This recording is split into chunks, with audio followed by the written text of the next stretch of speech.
আসসালামু আলাইকুম ওয়া রাহমাতুল্লাহি ওয়া বারাকাতুহু। ভেঙে যাচ্ছে এস আলমের ৭টি সহ ১২টি ব্যাংকের পর্ষদ। শেখ হাসিনা সরকারের পতনের পর ব্যাংক খাতে কতগুলো বেরিয়ে আসতে শুরু করেছে। এস আলম গ্রুপের নিয়ন্ত্রণাধীন যে ৭টি ব্যাংকে এতদিন অনৈতিক সুবিধা দিয়ে রক্ষা করে আসছিল, এখন সেগুলো মোট ১২টি ব্যাংকের পরিচালনা পর্ষদ ভেঙে দেওয়ার পরামর্শ দিয়েছে বাংলাদেশ ব্যাংক। সংশ্লিষ্ট সূত্রে জানা গেছে, এ নিয়ে বাংলাদেশ ব্যাংকের ব্যাংকিং নীতি বা প্রবিধি বিভাগ কার্যক্রম দপ্তর শুরু করেছে। আগামীকাল রোববারের মধ্যে দাপ্তরিক কাজ শেষ করতে হবে।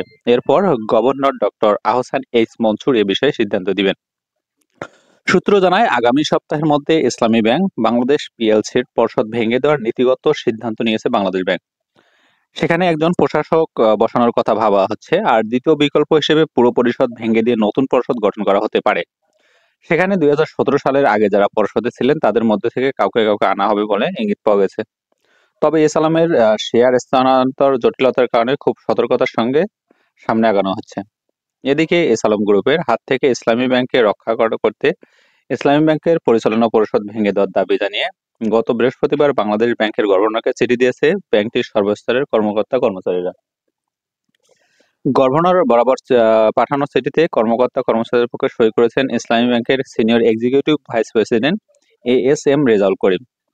চিঠিতে বলা হয়, বিভিন্ন গণমাধ্যমে দেশের সর্ববৃহৎ ব্যাংক ইসলামী ব্যাংক বাংলাদেশের বোর্ড অব ডাইরেক্টরস ও কতিপয় অসাধু কর্মকর্তার যোগসাজশে ব্যাংকের তহবিল লুটপাটের কিছু চিত্র প্রকাশিত হয়েছে।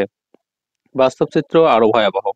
দীর্ঘদিন এই লুটপাটের ধারা অব্যাহত থাকার কারণে ব্যাংকের স্বাভাবিক কার্যক্রম পরিচালনা করা কঠিন হয়ে পড়েছে এবং ব্যাংকটির প্রতি গণমানুষের আস্থার সংকট দেখা দিয়েছে। ইসলামী ব্যাংকের স্বার্থ রক্ষা, গ্রাহকের আস্থা ফেরানো এবং ব্যাংকের স্বাভাবিক কার্যক্রম পুনরায় চালু করার লক্ষ্যে বর্তমান পরিচালনা পর্ষদ ভেঙে দিয়ে দুর্নীতিমুক্ত ইসলামী ব্যাংকের প্রতি সহানুভূতিশীল ব্যক্তি অথবা সাবেক পরিচালকদের মধ্য থেকে কিছু সংখ্যক ব্যক্তির সমন্বয়ে বোর্ড গঠন করা জরুরি। বাংলাদেশ ব্যাংক সূত্র জানায়, এস আলম গ্রুপের মালিকানাধীন যেসব ব্যাংকের পরিচালনা পর্ষদ ভেঙে দিতে বাংলাদেশ ব্যাংক উদ্যোগ নিয়েছে সেগুলো হলো ইউনিয়ন ব্যাংক, গ্লোবাল ইসলামী bank, Bangladesh commerce bank, national bank, ICB Islamic bank.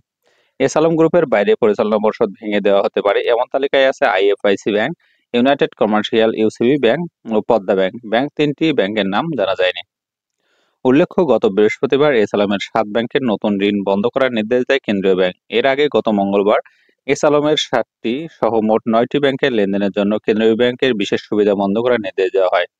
এছাড়া এস আলমের ৭ ব্যাংকের মাধ্যমে অর্থ পাচার ঠেকাতে ১ কোটি টাকার বেশি লেনদেনের নিষেধাজ্ঞা আরোপ করেছে বাংলাদেশ ব্যাংক। বাংলাদেশের ব্যাংকের গভর্নর আহসান এইচ মনসুর দায়িত্ব নেওয়ার পরে বলেছেন, ব্যাংক খাতে শৃঙ্খলা ফেরাতে হবে।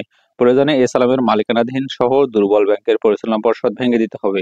এজন্য নির্ধারিত সময় ফ্রেম বলা কঠিন, তবে ব্যাংকের নিয়ম ভেঙে কিছু করার সুযোগ আর কেউ পাবে না। সুপ্রিয় বন্ধুরা, এটি একটি বাংলাদেশের জন্য হুমকি স্বরূপ। যারা এতদিন ধরে আমাদের এই বাংলাদেশটাকে, সোনার বাংলাদেশটাকে ধ্বংস করলো, আসুন তাদের পিছনে লাগি।